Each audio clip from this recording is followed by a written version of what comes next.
Hello students, welcome back to our YouTube platform math study point. अपन पढ़ रहे हैं कक्षा 8 मैथमेटिक्स और उसकी कार्य पुस्तिका पढ़ रहे हैं। आज लेने वाले हैं अपन कार्यपत्रक 19।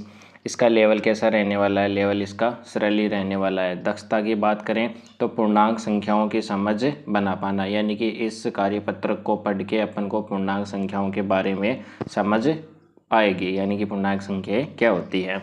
तो देखो, पहला प्रश्न, निम्न समद्रम में प्रयुक्त हुए संख्याओं को उचित चिन्ह लगाकर संख्या के रूप में लिखिए। एक कहानी सी दी हुई है अपन को, ये कहानी पढ़ेंगे अपन। क्या बोल रहा है ये कि राजू कुएं में बने अपने घर से एक सीढ़ी के द्वारा बाहर निकलना चाह रहा है, लेकिन सीढ़ी पानी में होने के कारण वह बार बार फिसल रहा है।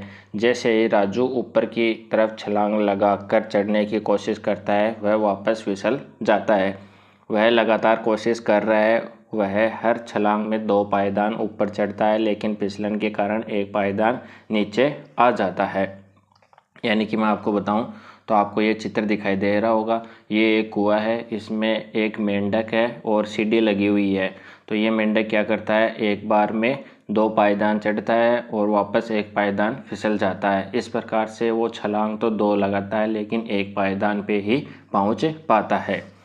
पानी के तल के पायदान को अगर हम 0 मान लें और उससे ऊपर के पायदान को हम बढ़ते क्रम में 1 2 3 के रूप में समझ सकते हैं। ठीक उसी प्रकार से पानी के तल के नीचे घटते क्रम में -1 -2 -3 के रूप में पायदानों की संख्या को समझ सकते हैं। यानी कि ये ऐसे बोलना चाह रहा है कि 0 रहेगा, 0 से ऊपर +1 +2 +3 पायदान रहेंगे और 0 के नीचे -1 -2 -3 इस प्रकार से पायदान रहने वाले हैं। अब अपन सॉल्यूशन करेंगे इसके क्वेश्चनों का। तो देखो, क्वेश्चनों का सॉल्यूशन करेंगे। मैं आपको बता देता हूँ, ये एक कुआं है जिसके अंदर एक मेंढक है और एक सीढ़ी लगी हुई है। ये क्या है कि इसमें कुएं में पानी है। ये मेंढक बाहर आने की कोशिश कर रहा है।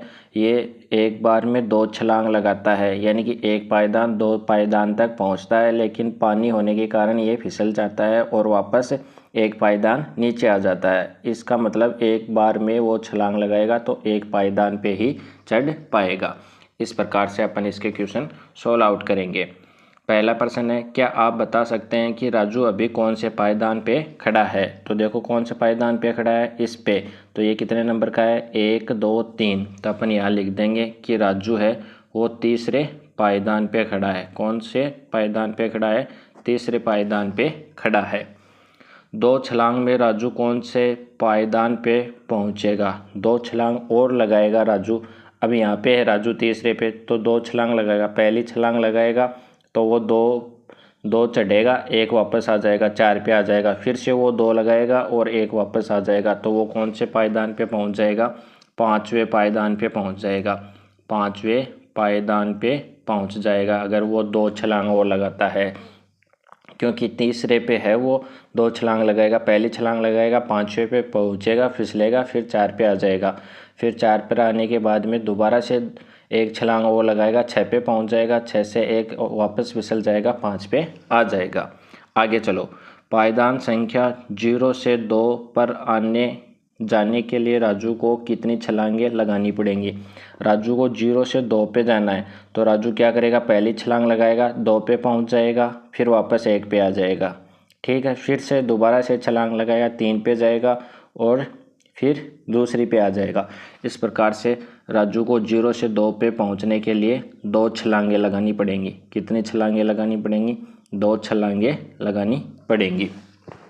अब आगे चलो, अगर राजू को -0 से 0 तक पहुंचने के लिए राजू को कितनी छलांगें लगानी पड़ेंगी?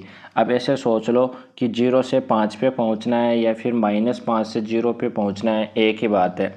तो ध्यान से सुनो, इसके नीचे अगर और सीढ़ी होती और वो माइनस में होता, तो अगर ये एक छलांग लगाता तो एक ही पहुँच पाता, यानी कि पायदान तो ये 2 जाता, लेकिन अगले ही बार में फिसलन के कारण एक पायदान वापस आ जाता। तो अपन इसको थोड़ा सा सीढ़ी को बना लेते हैं और बना लेते हैं, आपको अच्छे से समझ में आ जाएगा। जैसे ये 0 है, ये 0 है, 0 से ये -1 है, -2 है, -3 है, -4 है और एक और बना लेते हैं, ये हो गया -5, -1, -2, -3, -4 और -5। पहली छलांग लगाएगा, यहाँ से 3 पे पहुँच जाएगा, 4 पे आ जाएगा, एक छलांग में 1 चढ़ा। तो ऐसे ही उसको 0 तक पहुँचने के लिए कितनी छलांगें लगानी पड़ेंगी? 5 छलांगें लगानी पड़ेंगी। तो आप लिख लेना 5 छलांगें लगाएगा, तब वह क्या 0 पे पहुँच जाएगा। देखो पहली में वो 4 पे, दूसरी में 3 पे, तीसरी में 2 पे और चौथी में 1 पे और पाँचवीं में 0 पे पहुँच जाएगा। अब ध्यान से सुनो, -1 से 1 तक पहुंचने के लिए उसे कितनी छलांगें लगानी पड़ेंगी? -1 कहाँ है? यहाँ पे। पहली छलांग लगाएगा 0 पे पहुंचेगा, फिर एक छलांग और लगाएगा 1 पे पहुंचेगा, तो उससे टोटल 2 छलांगें लगानी पड़ेंगी। अगर वो 2 छलांगें लगाता है तो -1 से 1 तक पहुँच जाएगा। तो आपको ये क्वेश्चन अच्छे से समझ में आ गया होगा। जिस भी स्टूडेंट ने अभी तक वीडियो लाइक नहीं किया वो लाइक कर दो और इस वीडियो को ज़्यादा से ज़्यादा शेयर कर दो, ठीक है। और जिसने इसको सब्सक्राइब नहीं किया चैनल को, वो सब्सक्राइब भी कर लेना। अब पढ़ते हैं नेक्स्ट वाले क्वेश्चंस। देखो क्वेश्चन नंबर 2, पानी में जमाव बिंदु को 0 डिग्री से दर्शाया जाता है, यानी कि 0 डिग्री सेल्सियस पे क्या होता है? पानी जम जाता है।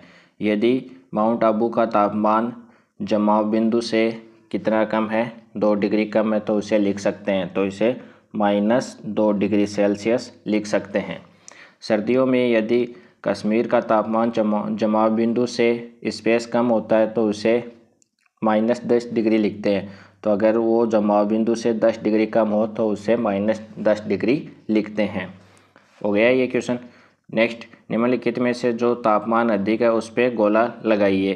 तो पहला है 20 डिग्री सेल्सियस, 25 डिग्री सेल्सियस। तो 20 डिग्री से ज़्यादा कौन सा होगा? 25 डिग्री सेल्सियस ज़्यादा तापमान होगा। फिर आगे चलो, 0 डिग्री सेल्सियस या -5 डिग्री सेल्सियस। तो ये तो 0 डिग्री पे क्या होता है? जमाव बिंदु है, ये उससे भी ज़्यादा है। तो जो अधिक तापमान है उस पे अपन को गोला लगाना है। तो ये क्या हो जाएगा? 0 डिग्री ज़्यादा हो जाएगा। -5 क्या होता है? कम होता है। फिर देखो -3 डिग्री या फिर -5 डिग्री। तो इनमें दोनों में बड़ा कौन सा है? -3 डिग्री, ठीक है। और आगे चलें तो -5 डिग्री या 0 डिग्री। तो इसका करेक्ट आंसर हो जाएगा 0 डिग्री। तो ये था अपना कक्षा 8 का आपका कार्यपत्रक 19 मैथमेटिक्स के अंदर। आपको अच्छे से समझ में आ गया होगा। मिलते हैं नेक्स्ट वाले कार्यपत्रक के साथ, कार्यपत्रक 20 के साथ। तब तक आपको बहुत बहुत धन्यवाद। और जिस स्टूडेंट ने चैनल को सब्सक्राइब नहीं किया है वो चैनल को सब्सक्राइब कर लेवे।